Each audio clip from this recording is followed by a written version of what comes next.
Europe Soir, le 18-20. Thierry Dagiral. Bonsoir à tous, ravi de vous retrouver pour ces 2 heures d'infos, de débat et de point de vue. C'est votre 18-20, dernière semaine du mois de juillet. Dans une poignée de secondes, le journal à la une ce soir, le projet de loi sur le pass sanitaire et la suppression du licenciement prévu pour les salariés qui refusent la vaccination. Dans 20 minutes, on va parler du rapport du GIEC qui sera rendu le 9 août prochain. Près de 200 pays examinent depuis ce matin ce nouveau rapport, Agir vite contre le réchauffement climatique. On en parlera avec mon invité, le climatologue Jean Jouzel. 18h30, le débat des grandes voix. On va revenir longuement sur le sprint parlementaire du pass sanitaire, les modifications surtout apportées.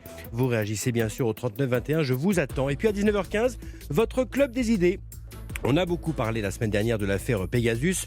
On va s'intéresser aux cyberattaques du quotidien qui touchent nos hôpitaux, nos entreprises. Comment s'en prémunir ? 39-21, vous êtes concerné, vous êtes chef d'entreprise.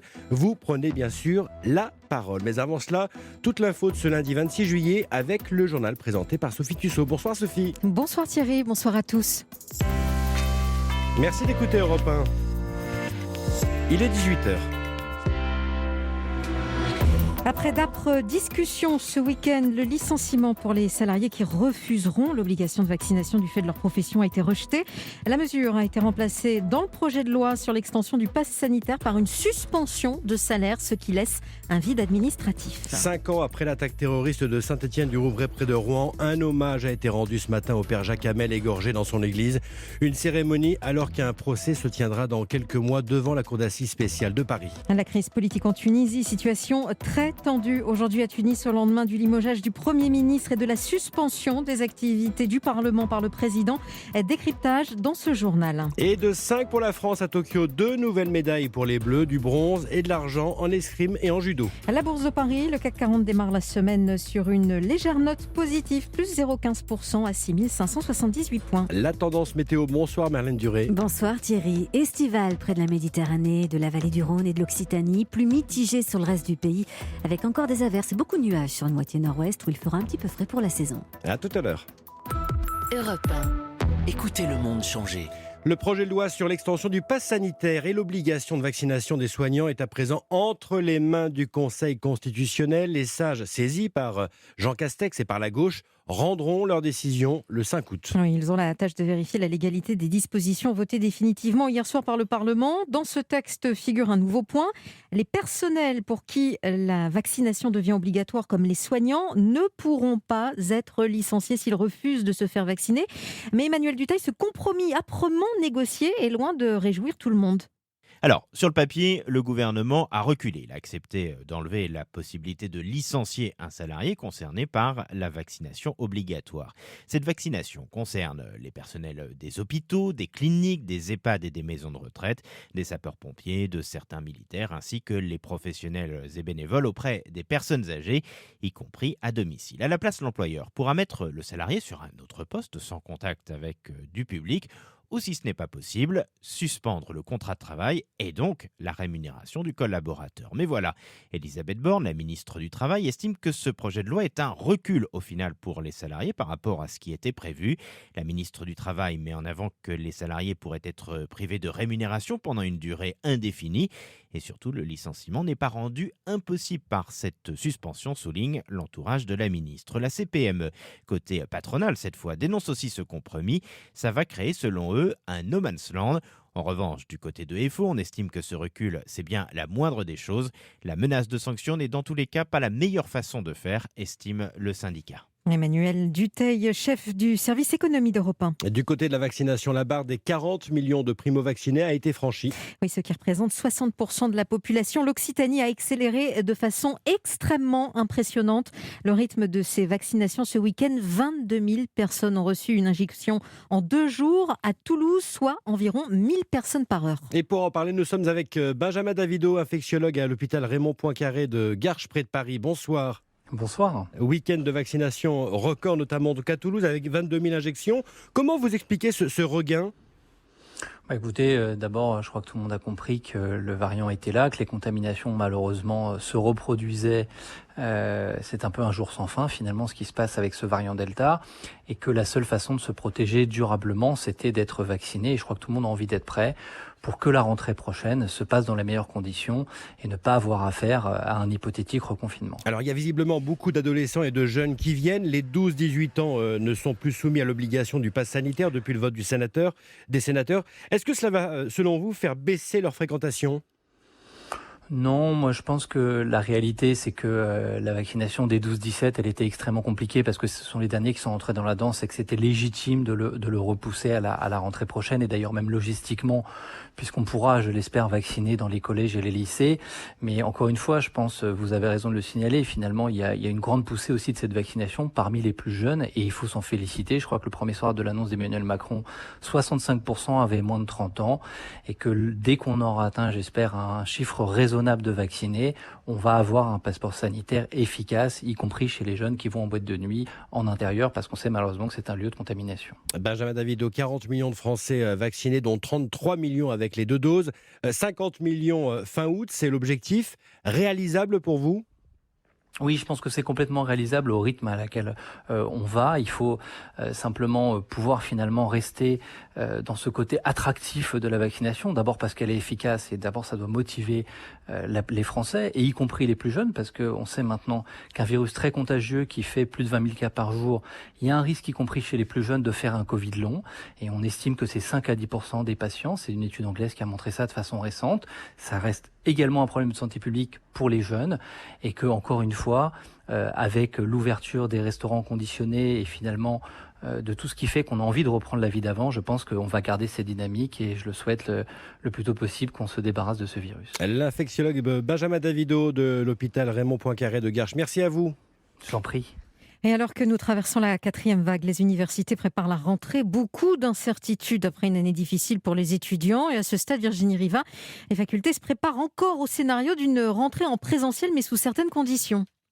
Oui, le mot d'ordre à ce stade, c'est 100% présentiel en septembre. La ministre de l'Enseignement supérieur, comme les présidents d'université, veulent un retour de tous les étudiants sur les campus.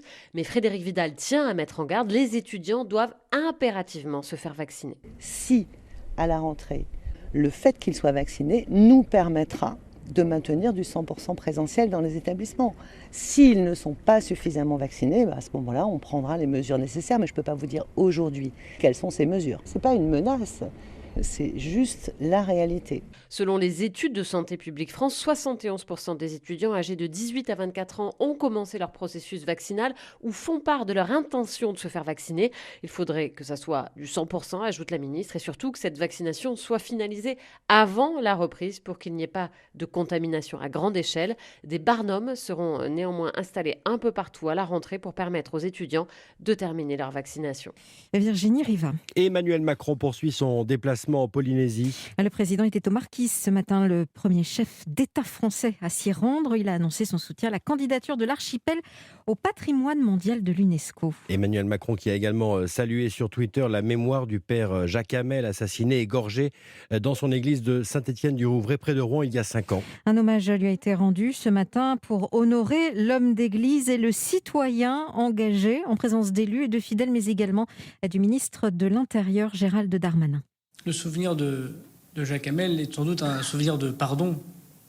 Il est certainement un souvenir d'un citoyen engagé que vous regrettez, un souvenir d'un frère, d'un oncle, de quelqu'un que l'on connaissait, qui nous touche.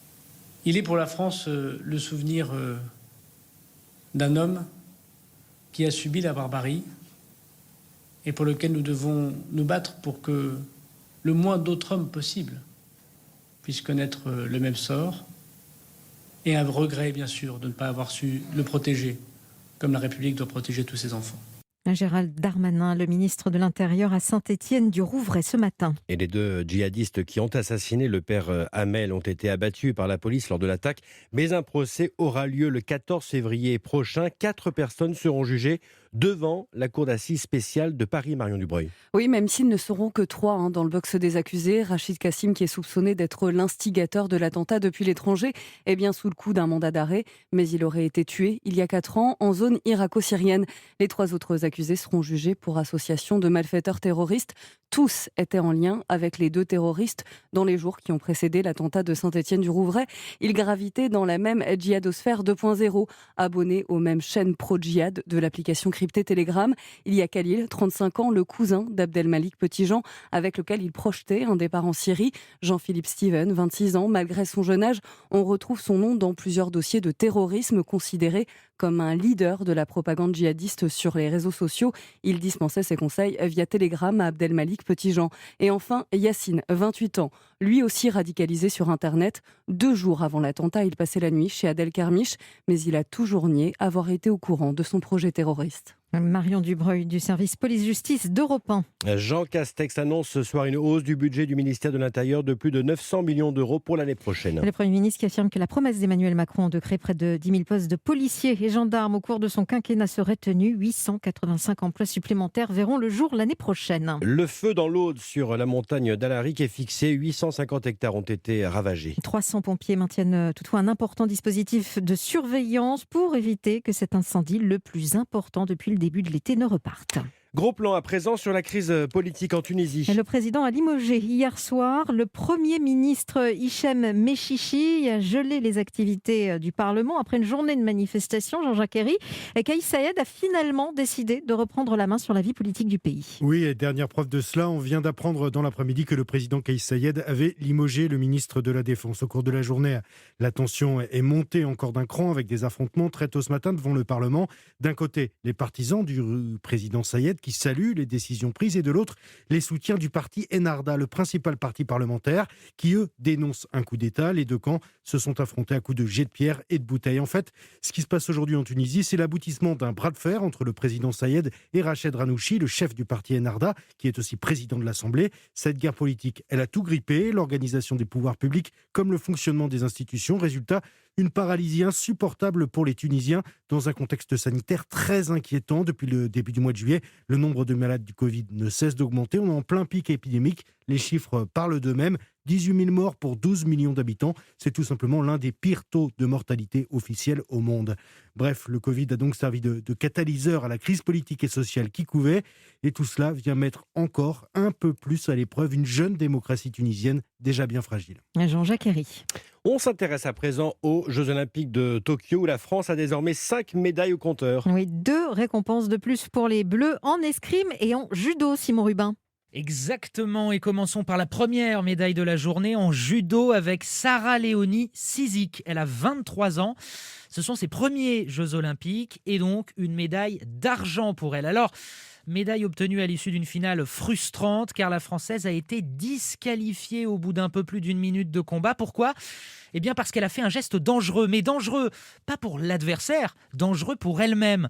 En attaquant sa rivale, en fait, elle a plongé, sa tête s'est retrouvée contre le tatami. Très dangereux pour la nuque, très dangereux pour les cervicales et elle a été sanctionnée par les juges, c'est dans le règlement, elle n'a pas pu continuer son combat.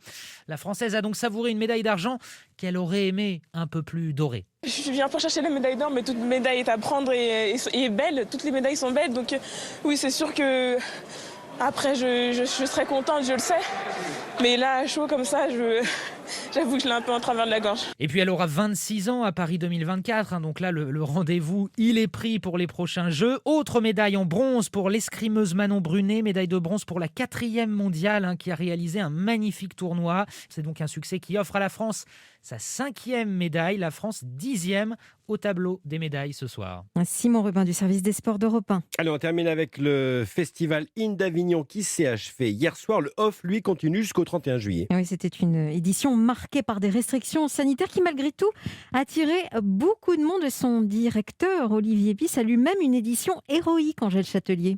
Héroïque, oui, car compliqué à mettre en œuvre à cause des contraintes sanitaires. Par exemple, jusque-là, la pièce maîtresse de cette 75e édition, la Cerisée de Thiago Rodriguez, était la seule à être sous contrôle d'un pass sanitaire, car elle se jouait devant 2000 personnes. Mais depuis le 21 juillet, il a fallu adapter ça à toutes les pièces, le pass sanitaire étant désormais obligatoire pour tous les lieux recevant plus de 50 spectateurs. Pour autant, Olivier Py est fier d'avoir réussi à faire revivre Avignon. C'était extrêmement émouvant. Comme vous le savez, le festival s'ouvre avec les célèbres trompettes. Dès qu'elles ont résonné le premier soir, le public a unanimement applaudi. Ça veut dire quoi ? Ça veut dire qu'on applaudissait le festival, la renaissance du festival et peut-être au-delà du festival, l'espoir de retourner très vite à une vie normale. Plus de 100 000 spectateurs ont acheté un billet cette année, presque autant qu'en 2019, sans compter les 20 000 entrées gratuites. Le festival off, lui, celui des théâtres privés, continue jusqu'au 31 juillet, non sans contrainte également. Dès le départ déjà, moins de spectacles que d'habitude étaient programmés, un peu plus de 1000, et selon les premiers chiffres de fréquentation, il a perdu 50% de ses spectateurs par rapport à 2019. Angèle Châtelier. Merci beaucoup Sophie Tusson. On vous retrouve bien sûr à 18h30 pour l'essentiel de l'info. La météo à présent avec vous, Marlène Duré. Alors du soleil vers la Méditerranée, ailleurs c'est pas gagné. Oui, du soleil en Méditerranée, sur la partie est de l'Occitanie, en vallée du Rhône. Un soleil peut-être un peu plus contesté en Corse, qui va avoir passé quelques nuages. Mais bon, voilà, toute la journée on est pratiquement tranquille. Belle matinée sur les Pyrénées. Malheureusement, le ciel va devenir nuageux au fil de la journée, un petit peu comme aujourd'hui, avec une averse sur le relief, averse qu'on va retrouver aussi d'ailleurs sur le relief des Alpes, en particulier dans le sud. Il va pleuvoir jusque dans l'arrière-pays niçois. Un temps qui va contraster en fait avec le cordon nuageux assez compact et pluvieux qu'on va retrouver des Hauts-de-France et de la Champagne-Ardenne, au Pays de la Loire et aux Charentes, en passant par l'ouest de la Bourgogne, une partie de la région centre, l'Île-de-France, la Normandie, une partie de la Bretagne. Dans toutes ces régions, c'est bien couvert demain matin avec des averses. Quelques éclaircies vont percer en cours d'après-midi, pas grand-chose, mais toujours des averses et c'est important. Je regardais un communiqué de Météo France qui nous disait qu'on vivait le 6e mois de juillet le plus pluvieux depuis 1959. Ouais.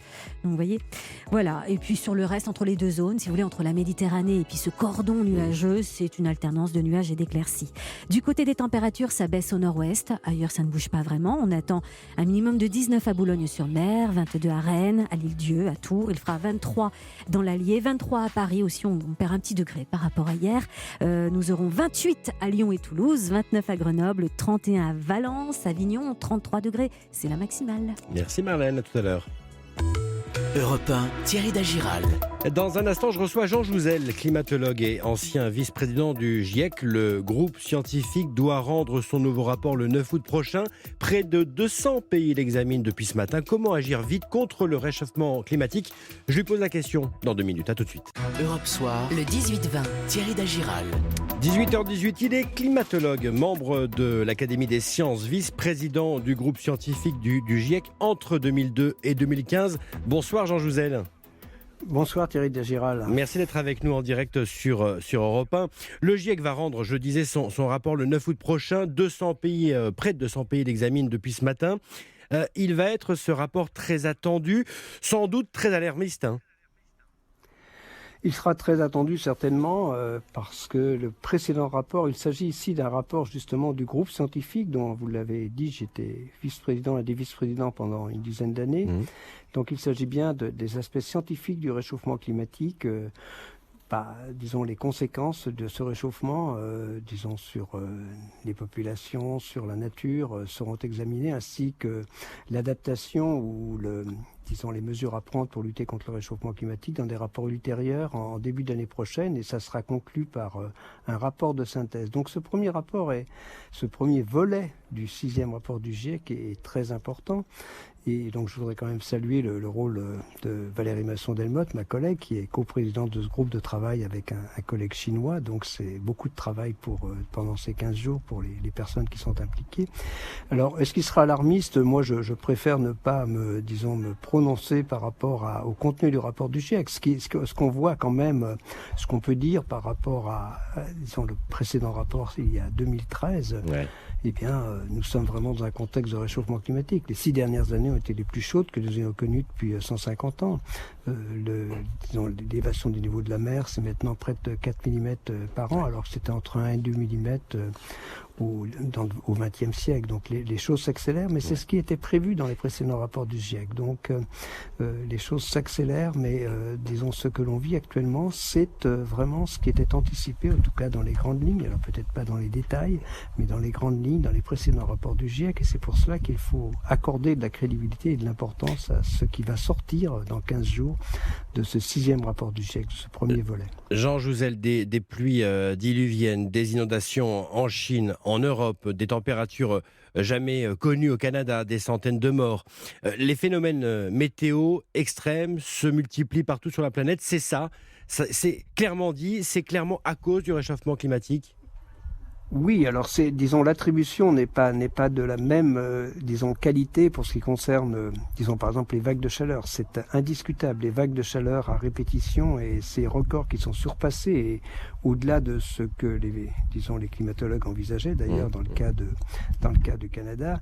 C'est assez directement attribuable au réchauffement climatique lié lui-même aux activités humaines. On comprend bien là que, un réchauffement climatique moyen qui est là, qui est très prononcé déjà, se traduit par des records de chaleur à répétition. Ça sera toujours, à mesure que le réchauffement climatique se met en place, ces records de chaleur seront battus une fois dans un endroit, l'autre année dans d'autres endroits. Il y a 2 ans, c'était en France, près de 47 degrés.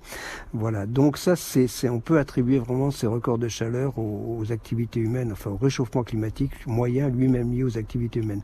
Pour les précipitations, il faut un peu plus de recul parce que, il faut d'abord avoir des données.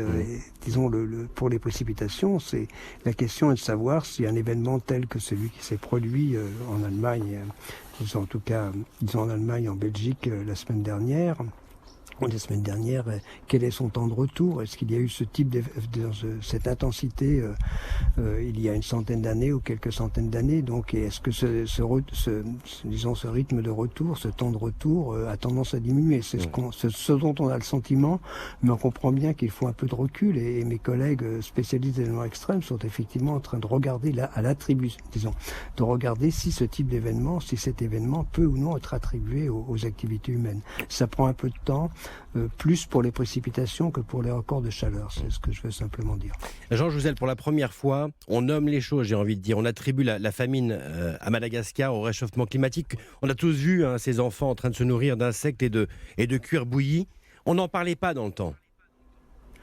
Oui, alors il y a effectivement ce phénomène d'intensification des sécheresses, et on sait que les sécheresses, c'est vraiment synonyme de moins de moins de rendement, quel que soit ce que vous cultivez, il y a généralement moins de rendement dans les périodes de sécheresse. Disons que la nature a besoin d'eau.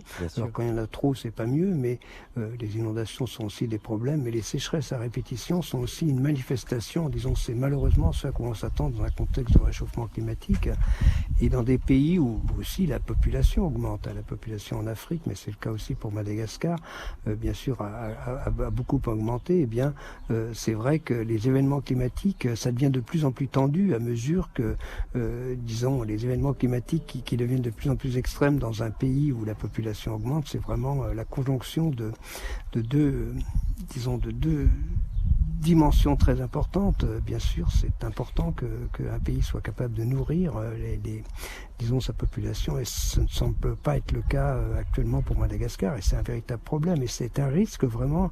L'insécurité alimentaire, c'est un des risques principaux du réchauffement climatique en Afrique, et on voit bien que derrière cette idée d'insécurité alimentaire, il y a évidemment des migrations, les gens qui ne peuvent plus se nourrir sur les territoires sur lesquels ils vivent, ou qui ont des problèmes avec justement des inondations à répétition, des sécheresses à répétition. C'est à l'origine de migrations d'origine climatique, et ça risque aussi de s'intensifier et d'avoir des flux migratoires plus importants qu'actuellement, en particulier de l'Afrique vers l'Europe, parce que c'est l'Afrique qui sera touchée de plein fouet par ce réchauffement climatique, qui sont les régions subsahéliennes. Donc oui, ce sont de véritables problèmes. Ça ne touche pas simplement que les précipitations, les températures, mais les populations sont complètement fortement affectés, et la nature autour de nous. Il faut aussi savoir la regarder. La nature est très fragile par rapport au réchauffement climatique. On l'a vu évidemment à Lighton, ce feu qui détruit tout, mais aussi la biodiversité souffre du réchauffement climatique. Le réchauffement climatique est déjà la 3e cause de perte de biodiversité.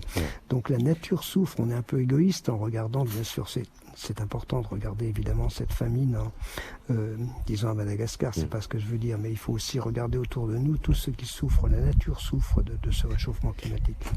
Jean Jouzel, certaines projections annoncent des températures atteignant 50 degrés chez nous, dans l'Hexagone, d'ici à 2050. Est-ce que d'abord c'est une possibilité? Et ensuite, que peut-on faire? Ça veut dire qu'il faut complètement repenser notre façon de vivre, de construire, d'aménager nos territoires? Oui, alors, la réponse, oui, il y a effectivement des projections. Il y a eu un article de collègues de Météo France, qui sont Bador en particulier, disant qu'on parle de records au-delà de 50 degrés en France, mais c'est plutôt pour l'après 2050. Alors, évidemment, ça pose la question, ce qu'ont vécu les près de 50 degrés au Canada à des latitudes un peu similaires aux nôtres, ça pose la question mais ça peut-être que ça pourrait arriver plus tôt. Mais on parle de température autour de 50 degrés en France dans un contexte de réchauffement climatique qui atteindrait de l'ordre de 3 degrés, ce qui est possible malheureusement parce que ce sont les trajectoires sur lesquelles nous sommes collectivement. Il faut bien voir que tout le monde sait ce qu'il faut faire, et en gros tout le monde le dit. C'est quand même incroyable, c'est-à-dire qu'il y a 130 pays qui affichent désormais neutralité carbone à horizon 2050. C'est vraiment ce qu'il faut faire pour avoir des chances de limiter le réchauffement climatique. Mais où ça coince alors? Où ça coince, c'est que nous n'en prenons pas le chemin. Disons par exemple, soyons concrets, pour avoir des chances d'atteindre cette neutralité carbone en 2050, mais au-delà de l'affichage, eh bien, il faudrait diminuer de 7% à l'échelle planétaire nos émissions chaque année d'ici 2030, et bien sûr poursuivre par la suite. Mais c'est pas ce qu'on fait, puisque les émissions sont reparties à la hausse à la sortie de la pandémie. On voit bien que, disons, l'Agence internationale de l'énergie vient de dire clairement que les émissions, il suffit de regarder l'utilisation des combustibles fossiles, qui joue pour près de 80% des émissions. Eh bien, on sait que les émissions vont repartir à la hausse, au moins jusqu'en 2023 et probablement au-delà. Donc, d'un côté, on a effectivement des discours, des objectifs auxquels j'adhère complètement, et de l'autre, une réalité qui est à l'opposé des objectifs, qui va complètement à contre-courant de ce qu'il faudrait faire. Ce qu'il faudrait faire, on le sait, il aurait fallu effectivement que le monde d'après ne soit pas comme le monde d'avant, et le monde d'après est comme le monde d'avant. C'est bien là où nous en sommes, c'est-à-dire qu'on repart sur même, bien sûr, il y a des discours, il y a des changements, il y a une loi en France qui est loin du compte, mais on repart quand même sur des trajectoires plutôt disons comme celle que nous avions dans les années de 2010. Donc ce n'est pas ce qu'il faut faire, et tout le monde sait ce qu'il faut faire, et tout le monde l'a inscrit dans ses objectifs, mais personne ne le réalise, personne ne le met vraiment en œuvre pour le moment. Et vous tirez ce soir une fois encore la sonnette d'alarme sur l'antenne d'Europe 1. Un grand merci à vous, Jean Jouzel, membre. Merci beaucoup. Membre de l'Académie des sciences et climatologue ce soir sur Europe 1. Un grand merci. Europe 1, Thierry Dagiral. Dans un instant, le rappel info, puis les grandes voix. On parle du pass sanitaire, loi adoptée, vous le savez, au Parlement. Beaucoup de changements et encore des zones d'ombre. Vous prenez la parole, vous êtes les bienvenus. 39-21, à tout de suite. Europe Soir, le 18-20, Thierry Dagiral. Et à 18h30, l'essentiel de l'info avec vous, Sophie Tussaud. La barre des 40 millions de primo-vaccinés franchie, ce qui représente 60% de la population. À Toulouse, 22 000 vaccinations ce week-end au vaccinodrome, un rythme de 1000 injections par heure. Le projet de loi sur l'extension du pass sanitaire est à présent entre les mains du Conseil constitutionnel. Les sages doivent vérifier la légalité des dispositions votées définitivement hier soir. Ils rendront leur décision le 5 août. L'hommage au père Jacques Hamel, égorgé dans son église de Saint-Étienne du Rouvray il y a 5 ans. Sa mémoire a été saluée aujourd'hui au cours d'une cérémonie en présence de Gérald Darmanin, le ministre de l'Intérieur. En Tunisie, la crise politique après le Premier ministre, c'est le ministre de la Défense qui est limogé aujourd'hui. Hier soir, le président Kais Saied a également gelé les activités du Parlement barricadé par l'armée où des heurts ont éclaté aujourd'hui.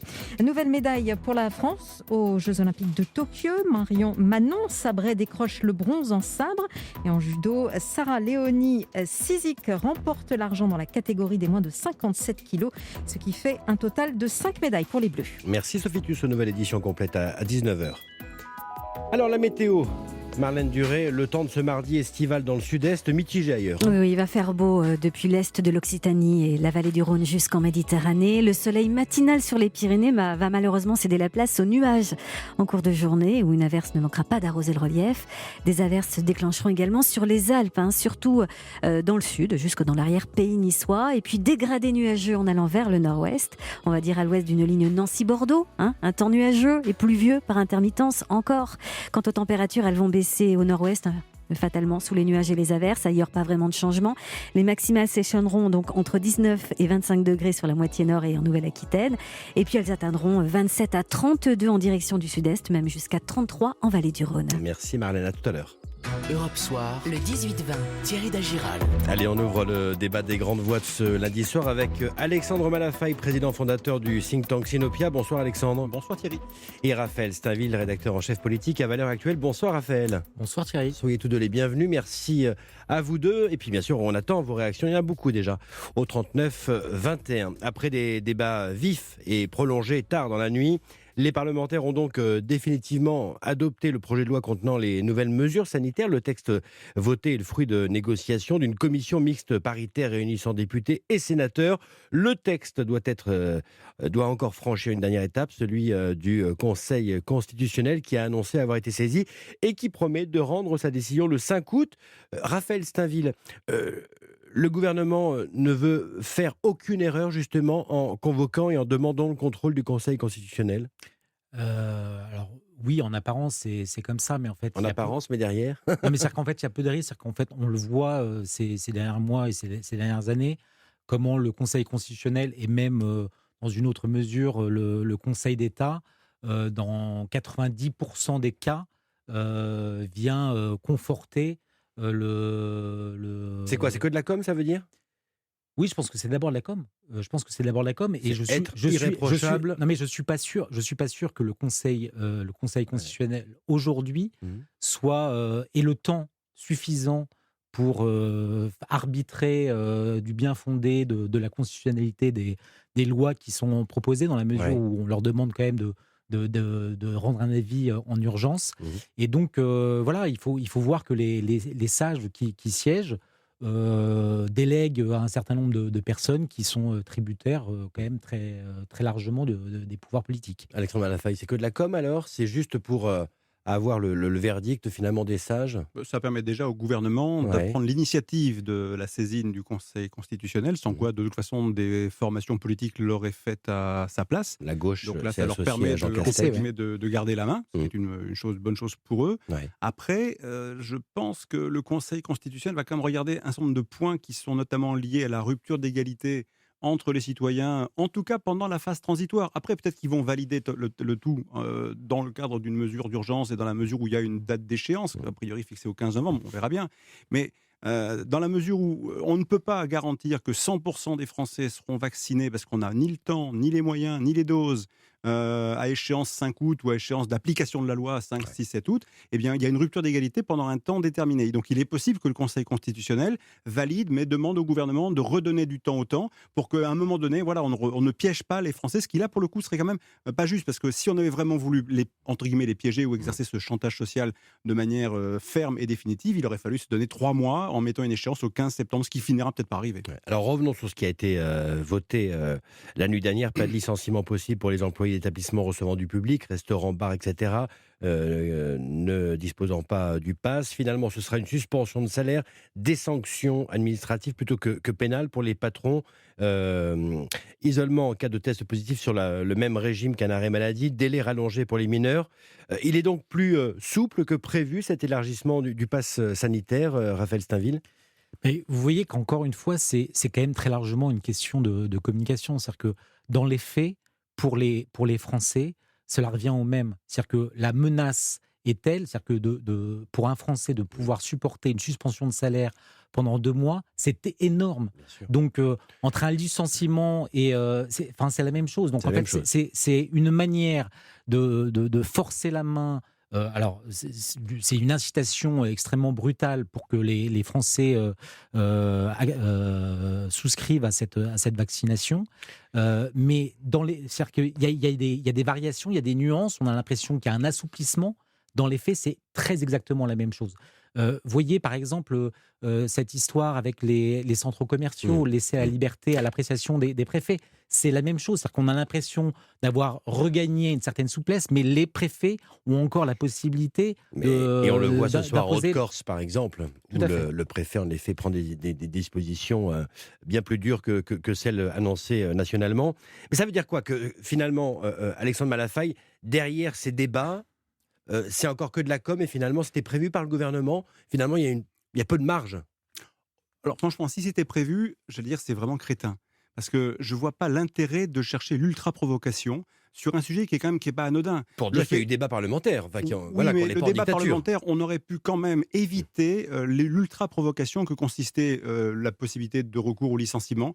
On aurait pu éviter les sommes astronomiques qui avaient été mises en avant pour sanctionner les chefs d'entreprise, 45 000 euros, 75 000 euros, 1 an de prison avec sursis. Enfin voilà, des sommes également astronomiques pour les particuliers qui se seraient fait prendre la main dans le sac d'une fraude quelconque. Voilà. Ouais. On a vraiment provoqué la rue, en fait. Et quelque part, je pense que, je ne sais pas si c'est le débat parlementaire qui a permis au bout du compte d'améliorer le texte, ou si c'est aussi la peur quand même qu'à un moment donné, on a réouvert la boîte de Pandore avec les manifestations des 2 dernières semaines qui ne vont pas s'arrêter là, parce que philosophiquement parlant, malgré tout, il y a un débat sur lequel on peut ne pas trancher ce soir, je crois, mais en tout cas, il y a un débat.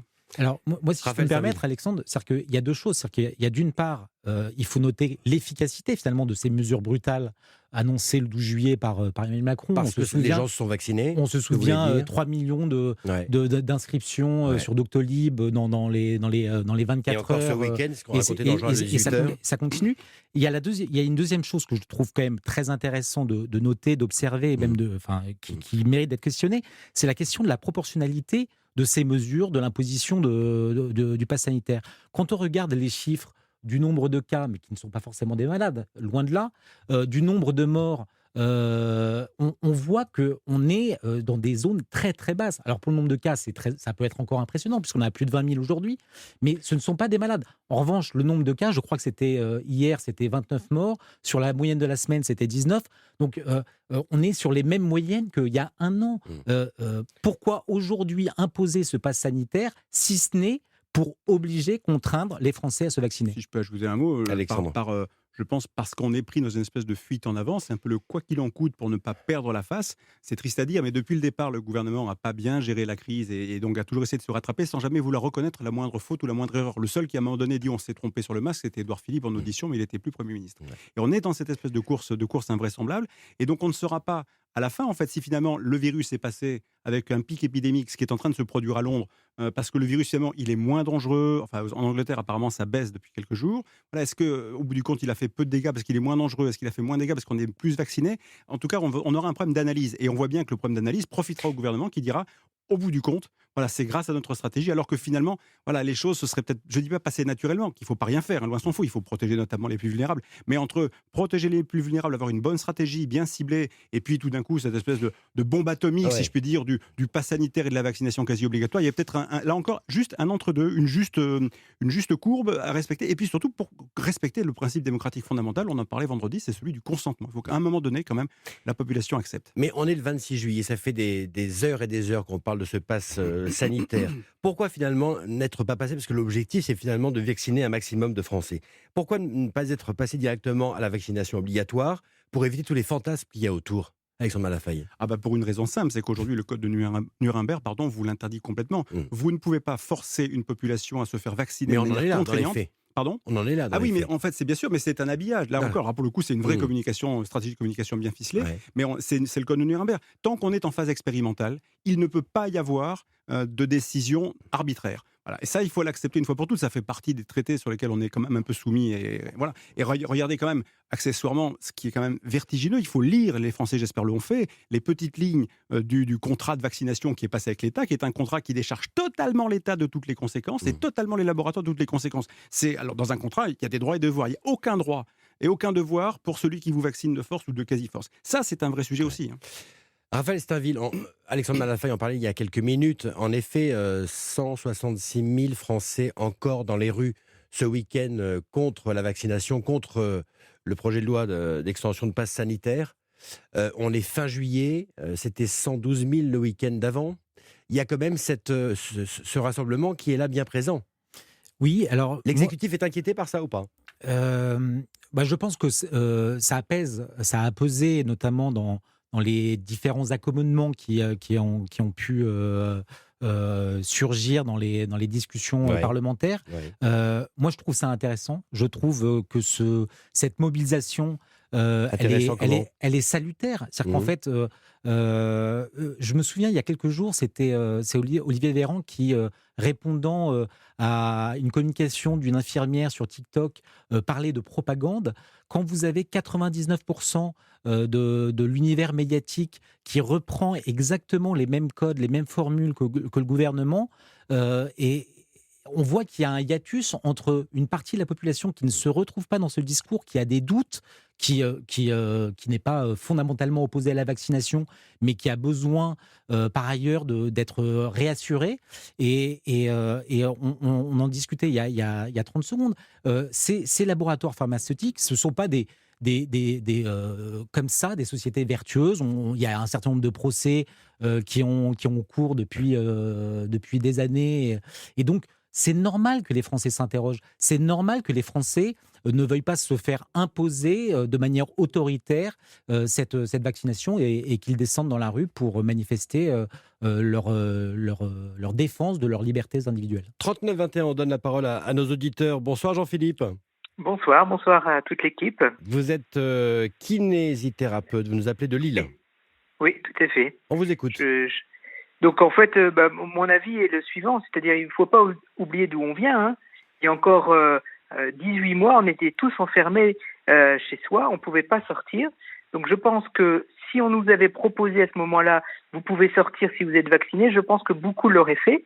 Deuxièmement, je pense également que le pass sanitaire, c'est comme le permis de conduire, c'est-à-dire que libre à chacun d'avoir une voiture, d'avoir son permis. Il y a beaucoup de gens qui, malheureusement, qui conduisent sans permis, mais ça les regarde, c'est leur morale.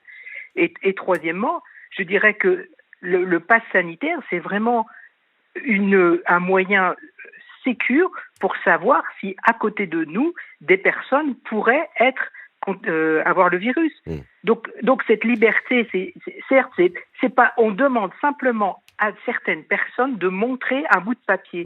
Et ben, si c'est ça, avoir une perte de liberté pour aller au restaurant, et ben les gens restent chez eux. Et pour la vaccination, certes, on a bloqué pendant 1 an. Je fais de la recherche également.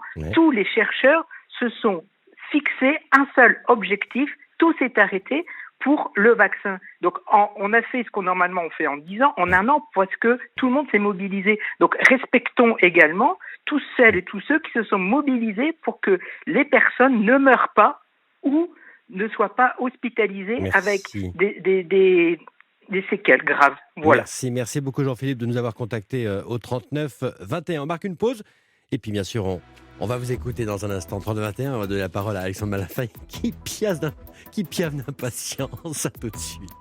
Europe Soir, le 18-20, Thierry Dagiral.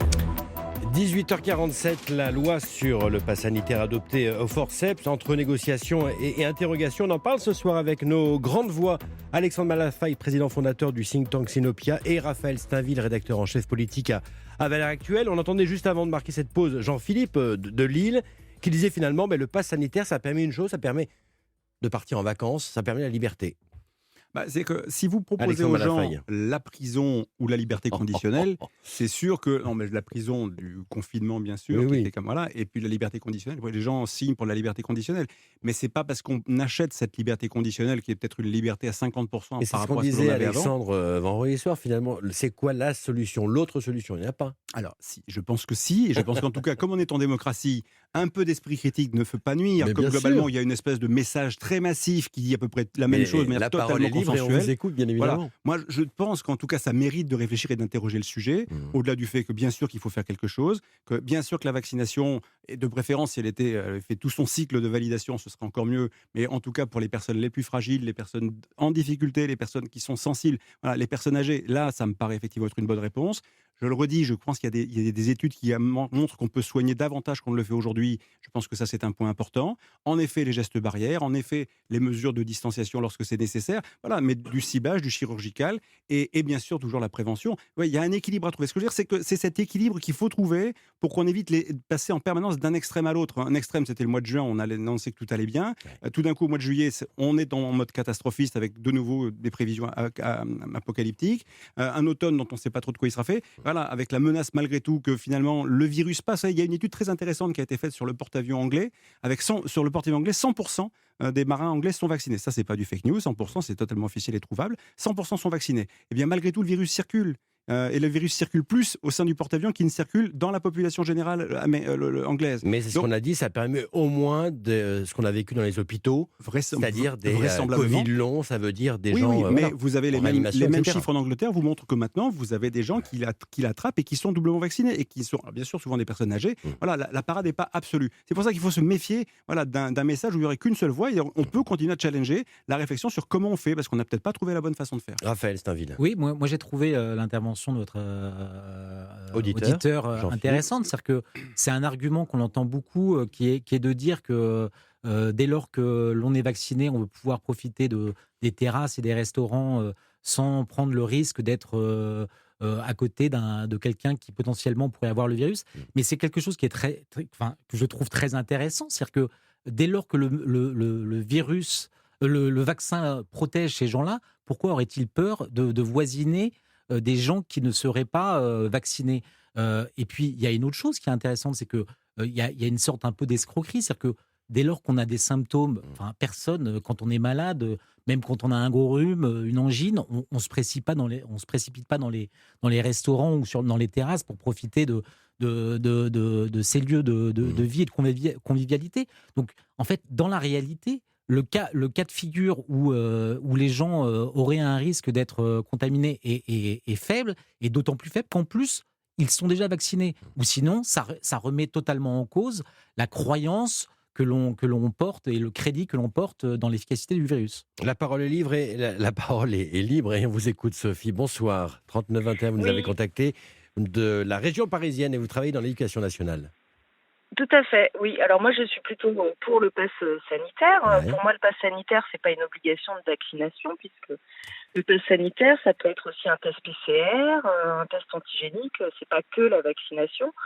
Ensuite, la vaccination ne veut pas dire qu'on n'a pas de virus. Moi, si de toutes les émissions que j'écoute ou que je regarde, si j'ai bien compris, la vaccination empêche les formes graves. Les formes graves, tout à fait. Voilà, et ça n'empêche pas d'avoir le virus, mais ça l'atténue quand même un tout petit peu, et ça, je pense qu'à long terme, le but est aussi d'éviter les nouveaux variants, et on sait que les virus de type coronavirus engendrent des mutations qui peuvent être beaucoup plus graves, comme le variant Delta qui a une contamination beaucoup plus rapide. Donc moi, je trouve que le pass sanitaire, ceux qui veulent pas se faire vacciner, ils veulent pas se faire vacciner, on les oblige pas. Mais après, s'ils préfèrent aller se faire prendre des cotons-tiges dans le nez où c'est pas très agréable pour faire ça, voilà. Moi, je travaille dans l'éducation nationale, j'ai 2 enfants, une qui est en études supérieures, qui s'est fait vacciner dès qu'elle a pu. J'en ai une autre qui a 16 ans, que j'ai fait vacciner, mais avec son accord, dès qu'elle a pu aussi, pour se protéger les autres, leurs grands-parents. Elles n'avaient pas vu leurs grands-parents pendant 10 mois. Bon, elles sont vaccinées, elles ont pu revoir leurs grands-parents, qui sont des personnes fragiles, quoi. Et puis elles aspirent à retrouver une vie normale avec les copines, le lycée, les études sup normalement. Donc voilà, Merci. Ceux qui veulent pas, elles veulent pas. Merci beaucoup, Sophie, de nous avoir contacté au 39 21. Alexandre Malafaille, on en est à 40 millions de personnes vaccinées, 33 millions pour les 2 doses. L'objectif maintenant, c'est 50 millions fin août. Emmanuel Macron parle d'immunité collective d'ici décembre. Vous le disiez tout à l'heure, finalement, en effet, on a une rentrée dans le doute, on ne sait pas ce qui va se passer. En tout cas, l'immunité collective, c'est encore assez tardif, quoi. L'immunité collective, elle sera, il faut l'espérer, atteinte à la fois par la vaccination pour partie, et puis parce que beaucoup de gens l'ont eu, cette fichue maladie, et qu'ils ont une résistance naturelle qui est acquise. Ça, c'était également scientifiquement démontré. Maintenant, la question, c'est voilà, que va faire ce virus, ce vaccin dans la durée? Est-ce qu'il sera capable de vraiment protéger? On n'a pas encore assez de recul par rapport au variant Delta. Un certain nombre d'études laissent montrer que voilà, il est peut-être moins efficace que ce qu'on avait annoncé, les 95%. Voilà, mais ça, à la limite, c'est pas très grave. Maintenant, là, il faut qu'on fasse attention parce que le pass sanitaire, il y a un très bon papier du docteur Kierzek aujourd'hui dans le Figaro. Oui. Qui met en avant, qui met en garde, de dire attention, Mmh. le pass sanitaire pourrait avoir comme conséquence un relâchement des mesures barrières. On est vacciné, maintenant c'est pénard, on fait ce qu'on veut. Voilà. Ce qui est peut-être pas Il y a forcément. eu sans doute cette erreur de fait finalement En tout cas, il faut qu'on fasse au attention. mois de mai-juin. Et le risque, mais après, c'est vrai qu'on va avoir à un moment donné un problème de saturation. Et on est vacciné, et on porte le masque, et on a les gestes barrières, et on fait quoi? Donc c'est là où on interroge encore et encore la question. Et puis, il faut quand même se poser la question, c'est l'enjeu du glaive et du bouclier en permanence. Hein. J'entendais ce que disait votre auditrice. Je crois que malheureusement, elle n'a pas raison sur le fait que grâce au vaccin, on va éviter les variants ou les mutants. C'est plutôt le contraire qui se produit. C'est-à-dire que les virus, et là encore, c'est rappelé par le docteur Kierzek Se aujourd'hui, régénèrent les virus, ils se cherchent à modifient survivre. en permanence. Voilà, exactement. Donc plus vous mettez de barrières, Mais elle plus disait vous... aussi ça évite les formes longues, les formes Oui.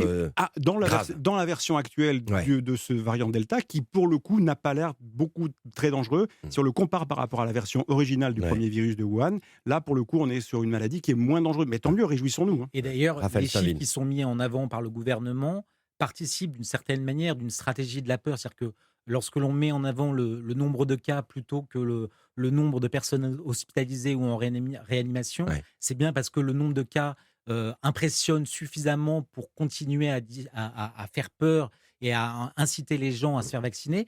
Après, il y a une autre question. Vous évoquiez le fait que Emmanuel Macron avait dit que d'ici la fin du mois d'août, il voulait que 50 millions de personnes soient vaccinées. Il y a une question quand même qui reste en suspens, celle de la logistique, de l'acheminement Des doses, etc., sur les lieux de vacances, par exemple. Et aujourd'hui, on voit que dans un certain nombre de lieux, de départements, ça coince et qu'il y a des retards qui sont pris dans le calendrier tel que le gouvernement l'a conçu. Juste pour terminer, vous l'évoquiez tout à l'heure, dans la dernière version du texte, il est laissé au préfet la possibilité de prendre des restrictions supplémentaires, ce qu'ils font déjà. Est-ce que ça ne brouille pas finalement le message pour les vaccinés?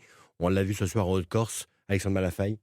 Ce qui brouille toujours le message, c'est la répétition de décisions qui sont absurdes. Voilà. À un moment donné, qu'on décide de protéger les gens dans des lieux clos, dans des lieux confinés, parce qu'on pense que là, en effet, ça peut se diffuser, et que même quand les gens sont vaccinés, ça peut se diffuser, donc ça participe d'un risque de propagation de l'épidémie, avec en plus une partie de la population qui n'est pas encore vaccinée. Tout ça, on peut l'entendre. Mais très sincèrement, dans les Alpes-Maritimes ou en Corse, ou dans le Roussillon, etc., réimposer le port du masque en extérieur, ça remet encore une pièce dans la machine de l'absurdie dans laquelle on vit depuis 1 an et demi, et que tant qu'on n'aura pas trouvé là encore un équilibre avec des mesures relativement intelligente et proportionnée, on aura toujours une partie de la population qui se dressera contre ces mesures en disant ça ne va pas. Pour terminer, Raphaël Steinville. Oui, vous évoquiez la Haute-Corse et je crois que c'était sur votre site que vous notiez que la pression continuait de baisser sur les hôpitaux, notamment en Corse. Donc c'est là où encore une fois, la question des chiffres que l'on met en avant doit être analysée. C'est-à-dire que si on parle du nombre de cas, du nombre de contaminations, bien évidemment que c'est impressionnant et on peut parler de cluster. Si on parle de décès, si on parle de personnes en réanimation, on est loin de cette ambiance catastrophiste qu'on pourrait imaginer en évoquant seulement le nombre de cas. Raphaël Steinville de Valeurs Actuelles et Alexandre Malafaille du think tank Sinopia ce soir. Vos grandes voix. Merci à vous deux. Bonne soirée. Merci beaucoup.